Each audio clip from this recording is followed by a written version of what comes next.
Well, Burlington Northern was a coal hauling railroad in addition to being a Granger road, and of course general freight and double stack business. But anyhow, being a coal hauling road, it was common on the Burlington Northern to find unit coal trains, and there's a unit coal train here right now. There's a little bit of a story behind these cars. These cars are made by Model Die Casting Roundhouse. I've had this train for somewhere around 15 years, I guess. This is now November of 2014, so I've had this train for a while. I'd always seen this car listed in the Walther's Wish book under the Roundhouse section. I knew what the Ortner 5-bay rapid discharge hopper looked like. I had a couple of single cars, but I'd never seen this one with the Missouri Public Service Company paint job on it.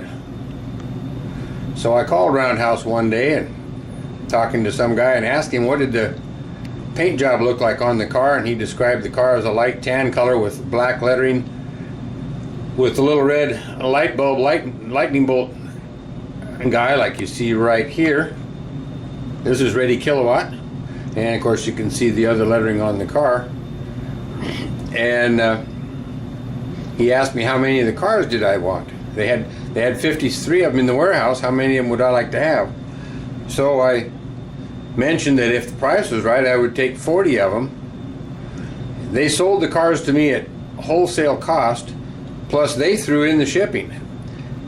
And I had the cars within 3 days. I mailed the check just shortly after I got off the phone, and I had the cars in 3 days. There was no way that my check got through the bank and everything in 3 days, so they must have really wanted to get rid of these cars. So anyhow, there's a 40 car string of them here on my home layout, and we're doing some more Burlington Northern as this disc is all pretty much BN. And you can see the train goes around the layout a ways.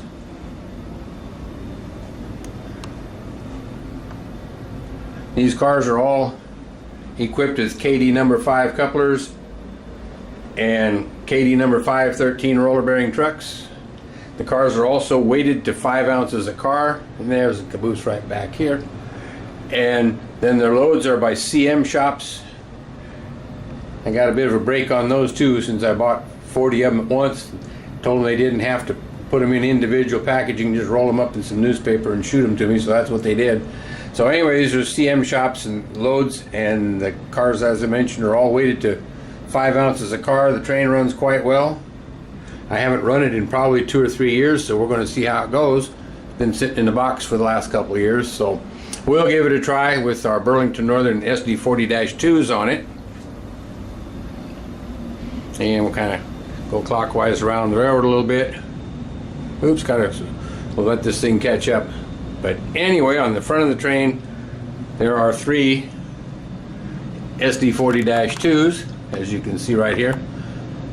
Burlington Northern used not only EMD SD40-2s in coal service, they also used General Electric U30Cs and C30-7s in coal service.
As mentioned earlier, the coal trains were hauled by both EMD and GE power. The Burlington Northern had over 800 or more than 800 SD40-2s. They had 210 C30-7s by General Electric, such as this locomotive here, and 180 U33Cs or U30Cs. So the SD40-2s outnumbered the GE power at least 2 to 1, spreading out between both the U30C and the C30-7. So I have a C30-7 on the front of this train.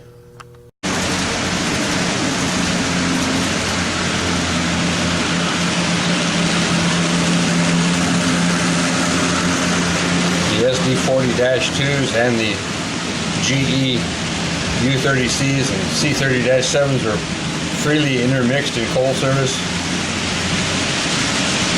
So it's not unusual to see the two different types of locomotives on the same train.